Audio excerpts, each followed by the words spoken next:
action. Whoa, that was really loud. Okay. So we're going to jump right into it today. Why don't you go first, Lauren? Why don't you do a little intro? Because you're Intro of what? Hi. Welcome to our show. Is that it? No, I'm being you. I am not monotone. I have more inflections in my voice than you could ever imagine. Just be natural and be yourself, please. Hi, welcome to Alan Wren's Real and Raw Marriage. I have no idea what he's going to talk about because he came up with the subject for the first time ever today, and I'm a little nervous, and he wants me to be quiet. That's going to be a very hard thing for me. She's got this. All right. So the first thing we're going to go through is a verse, and I will connect the dots to it. Okay. Mm-hmm. So the verse comes from the New International Version, and this is from Mark 10:8. It says, "And the two became one flesh. So they are no longer two, but one flesh." I think we also used that on another episode. That's fine. Okay. That's marriage. When you get married, you become one flesh. So let me backtrack of why I'm doing this verse. So early into our marriage, I wanted oneness with her intimately, but not with everything else. I wanted to keep everything separate when it comes to, we were just having a conversation the other day. Like, I struggle with sharing things with people because they're mine. I'm like Gollum from Lord of the Rings. My precious. You're better at it. And my precious. Okay, we don't want to get copyrighted. You're hitting me with your chair. Okay. But so how does that tie to our marriage? So not until Lauren and I went to intensive, I'm telling you, intensive therapy sessions. Talked about that. No, I know. And not until we went through like marriage counseling and coaching were we able to kind of learn how to have oneness. She always wanted oneness. I give or take. No, you thought oneness meant that I was there for you in all the ways you wanted me to be, but you didn't have to be there for me in all the ways I needed you to be. That's, so. Let's unpack that. What do you mean? I thought I wasn't going to do the talking. Well, you bring it up. I want to learn a little bit more. I think people watching could understand and relate to it. You always wanted to say what you wanted to say, but you didn't want to have to listen to what I had to say. Facts. Didn't matter. And I mean, you wanted it you wanted it your way and only your way. And there was no compromise and there was no doing things together. So, and I didn't give her much heads up. So she's just kind of learning on the fly. No, I'm winging it. Okay. You're winging it. Yeah. Chicken wing? Turkey wing? Oh, sorry. This is my microphone. I know. That's my fault. So with her winging it, I wanted us to talk about oneness because not until we really started having oneness together did we get things removed from our life that didn't add value and didn't build upon our relationship. So our last one, we talked about addiction. So once we're able to get through that addiction of getting rid of it with each other, we were able to have more oneness. And then through our counseling and marriage coaching, through our church and everything else, we developed a passion for it. And then we got involved into it. And I feel like that's probably the best oneness that I can share with her, is because I always have struggled with being able to articulate my words with people. But I feel like because she's so confident and Lauren's able to do it so well, that it brings the better part of me. Like when we're coaching couples, and we do coach couples, it helps to see how confident she can be with sharing our story and not letting shame or anything hold her back from being like, we're an open book. And that gives me the ability to not try and mask the hurt and the pain and everything we went through, because couples need to hear that. Does that make sense? Mm-hmm. Well, I mean, I think also both of us had a different idea of how God was going to have us serve. You did wrestling for the longest time, and you felt that was the place that you were supposed to serve. And again, that was more one-sided. So the way that I involved myself is I said, okay, let's invite the boys over like once a month and I'll cook for them because I love to cook. A lot of these boys didn't have family around here, and the coaches were kind of cuckoo. And Alex was the only one that was kind of sane. So that was the way I involved myself, because he would be gone every other weekend, even though he was a volunteer coach. And he would be gone, and I would be here by myself. He would go out to see his family without me and the kids, and I would be stuck here by myself. One of the ways that I thought I was going to serve the Lord was talking about teen pregnancies and having babies at a young age and all this other stuff. Well, when I looked into it, I was like, oh, okay, I don't have time for that. Like because with the way that our church does it and stuff, I mean, there's quite a few hours that I would have to set aside that unfortunately I did not have. So that door was closed. One thing that I mentioned to Alex, like a month or so ago, is I was like, I never ever thought the way God would want me to serve would be to serve with my husband. And that's what we've done. How many years? 2 years now? Yeah, 2 years. And 2 years been involved in the marriage ministry. He brought me in kicking and screaming. That was not something I thought. I was like, we can't do this. There's no way. Are you kidding? We're still trying to fix things. But, we were encouraged by our therapist, encouraged by the people at the pastor and his wife at the time that were over the marriage ministry. And they were like, why would you think you can't do this? Like, you're the perfect couple to do this, because you're not perfect. You still have to work on things, but you also know God has brought you through all of these other things. So I'm talking a lot. You said that's I was going to be quiet. No, because I wanted to kick us off. I wanted to get the topic going. And I'll talk about getting out of my comfort zone. She first started getting involved in our church with a welcome team. Like when people walk in, getting to know new people, getting their information, telling them about how to get plugged in and connected. I was just standing there and being like, this is so awkward. But then I got so used to it because she was serving in a different ministry, and then I was serving on that team by myself, and then I was training people on it, and they're like, wow, you must have been doing this for a long time. I was like, actually, I've only been doing it for a few months. I just kind of watched what the leader told us from our church and what my wife did, and I picked up on how to be successful at it. Right. So, and it's important to understand that you have to allow yourself to get uncomfortable, because once you have those breakthroughs of vulnerability and allowing yourself to get outside of your comfort zone, is you're going to be able to connect with your wife more. You're going to be able to connect with a random person at church that might be brokenhearted and needs just somebody to talk to. Yeah. Well, and I brought you into the welcome team kicking and screaming. You did. She did. And it's not that we serve in every aspect of the church together. We don't. I mean, I take art classes and stuff. I have been a part of the worship team in the past. He does.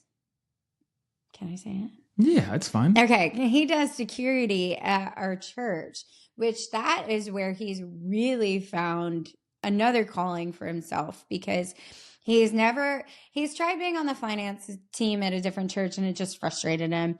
And it's probably because that's what he does for a living, is financing stuff, or well, accounting. And it wasn't necessarily where God was calling him. So it's just been really, really, really great to see him come into his own serving in different areas in the church. And he likes doing it. He loves doing it. You don't always have to serve in an area that you're super unhappy with. I mean, there are going to be times when you're not happy serving, but like for the most part, God's going to bring you joy. I am not of the belief that you have the skills and ability to serve in every aspect. Sorry, I'm not good at finances, so I'm not going to be a part of the finance team. I'm a tiny woman. I'm not going to serve in security. If you have issues in your marriage and you refuse to acknowledge them and you refuse to allow God to heal them, then you shouldn't be a part of a marriage ministry. And it's important too. I didn't mean to go. No, go ahead. You don't just have to find something in church to serve together, to find oneness. When we're coaching couples, we say, what do you have in common with each other? You have to have some sort of common bond beyond being believers. That's absolutely critical. Without that foundation of having faith, every marriage is going to really struggle. But with that being said, you also need to find out what hobbies that you can enjoy together. Because if Lauren's off doing her own thing and I'm off doing my own thing, we are living separate lives and there's not going to be growth. And that's where I feel like the oneness of our flesh at church has become our marriage ministry team, because like we serve with 3 other couples that they're like our true brothers and sisters in Christ, that we love spending extra time together. We meet outside of church together. And I never thought I'd find that kind of community in a church. I thought it was just, church on Sunday and then get you to the next message the following Sunday. Yeah. And I mean, even serving, some people are like, oh, I'm serving with a whole bunch of old people, or I'm serving with a whole bunch of younger people. Dude, it doesn't matter. I mean, that doesn't matter, because we are the youngest couple on our marriage team, but we adore the people that are on our marriage team. We have a great camaraderie. We have a great connection with each one of us. We are able to be honest and open with one another. And that's important, especially when you're serving. It's always good to, sorry, I'm having to situate. I'm very tired. It's the last day tomorrow before Christmas break, and I'm exhausted. So anyways, but you serve on a ministry to become closer with other members of the body, and so that you can grow in your faith as well, because they also help. I mean, even people on security, it's like a brotherhood. Well, now they have a girl, but it's a brotherhood in a way. But yeah, it is very important to serve. And like Alex has said some really great things that I wish he would say in our marriage sometimes, but we said really great things during our coaching that I just kind of go, wow, where'd that come from? From the Holy Spirit, because it ain't coming from me. Yeah, that's true. I mean, my knowledge is limited. God's is limitless. Yeah. So when God really uses you as a vessel and he's just speaking through you, people are like, oh, I can't believe you said that. And I'm like, it was just coming. I was just the mouth, and then those were from God directly. And it's important to say too, we had to get to a good place in our marriage before we could serve together. Yeah. Because it's very, very difficult to start serving with your husband or wife when you're in turmoil and you're in constant chaos. Because if your relationship's that way, that's going to bleed into your serving together and everything else. And to be quite honest, the enemy is going to use that to actually break you further apart if you guys are not strong. So we had to get to a good place, and people had to be able to see it, because we've mentioned on other podcasts, people at church didn't even know that we were together at first, because she did her own thing, I did my own thing, and he would walk in, and then as soon as church was over, he'd walk out. Yep. And then I would still be in there talking to people that I knew, and I'm like, yeah, my phone's going off. It's Alex. He wants me to come to the car. And you can't build community that way. Like, we have built community with so many people through this marriage ministry. It's really wonderful to see that I can lean on her to get into those conversations where I shy away from. If there's hard topics to do, this woman is going to fish, and I'm trying to do a little reel like I'm fishing, but she's going to pull it out because she has that gift of gab. I'm not. I'll dance around it, and then here's Alex's point. Here's Alex trying to get to his point. Yep. Around and around and around. Oh, and around and around. Oh, finally we get to the point after like 45 minutes.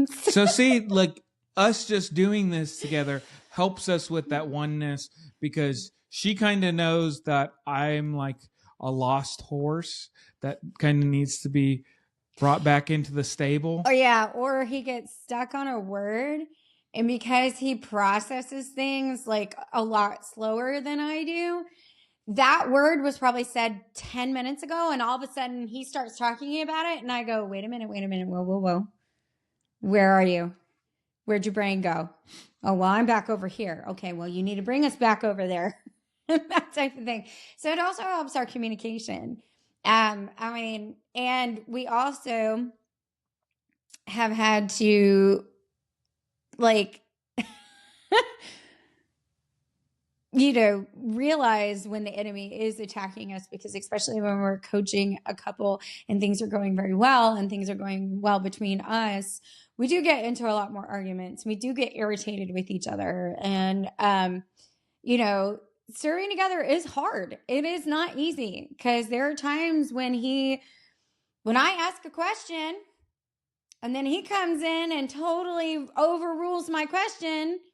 And I'm like, no, that's totally not. And I can't interrupt him right in front of everybody, because I can't be like, excuse me, that was so rude.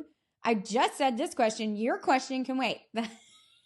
But see, we're learning with each other, right? Yes. Like, I've learned to pick up on Lauren's cues with her eyes getting big or a little slight of the head, just so that we both know to get back on track. To her point, like, sometimes if we start talking about something, we need to stop talking and let a couple talk. And that's what I am very thankful for, all the sessions that we had with our counselor and with our marriage couple trainings and everything else, because it's helped us be able to develop the skill sets that we need to with each other and then to coach others. And she's so tired. I think we're going to wrap this one early, but is there anything else you wanted to say before? We don't have to. Well, she's yawning. I am yawning because these 3-year-olds have run me ragged. They're ready. We're ready for our Christmas program, and I am ready for Christmas break. I am very tired. Oh, this is good. I think we covered some good things.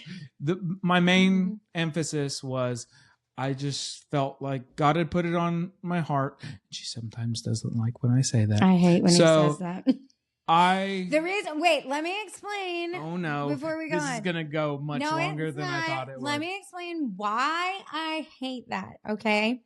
Because before Alex really started listening to the Holy Spirit and really listening to the Lord, he would say that when he would want me to agree with him, or he was trying to push something on me.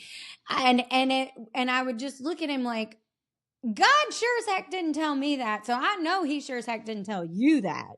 Because most everybody who knows, who's married, if the Lord, speaks something big, then both of you will hear from God somewhere. And have peace about it. Yeah, and have peace about it one way or another. No, he would push this stuff on me, and I would be like, God didn't say that. Don't say God put it on your heart. God didn't put that on your heart. It would drive me nuts. I think I have something in my teeth. That's fine. Let's not worry about that right now. We can block that out. But let's go back to the point. I just wanted to explain because I didn't want people to think I was being terrible. Okay. Because God does put things on people's hearts, just not yours, maybe. Wow. Puts it in your brain. We're going to strip that from the thing and not post that. Yeah, it'll be there. But again, I felt led that this was a topic that more people need to hear.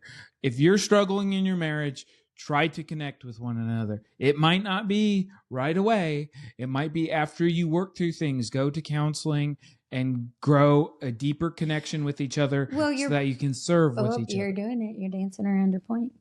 What am I dancing around? Your point is serve with one another. That's what I'm saying. But I had to say again, you don't want to start serving if your marriage is in chaos and shambles. So that's what I'm saying. So make sure you get all your ducks in a row. It's not going to be perfect. But to start taking those steps to repairing it, find something small to serve in. Yes. Like do the welcome team. Don't do a marriage ministry. Do the welcome team. Go serve the homeless. Serve the homeless. Go and do I don't know if they call them soup kitchens anymore, but go do a soup kitchen. Do something together that serves, that is, a heart for the Lord, serving for God, not for yourself, not for your spouse, but for the Lord. Serve together. Yeah. Anyways, I don't know how to she didn't dominate the conversation, which I thank you for letting me. You told me not to before we even started. You said, are you going to be quiet while I talk? She wanted me to lead, so I led. And then she added a lot of good color to all of it. So we appreciate. I just don't like it when you don't prepare and you just I did prepare. Okay. So you didn't prepare the way I would have. Can we wrap this up? No. Okay. Because you needed to. Nothing. Yes, we can wrap it up. Okay. So I appreciate you all tuning in. Please click a like. Please subscribe.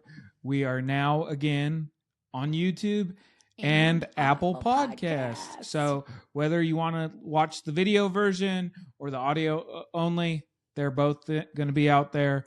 And again, we're going to get more consistent. We went a little bit more than a week. I'm leaving it up to him. But we got it in. Blame him if we're not on. All right. Have a good one. God bless. Bye. Bye.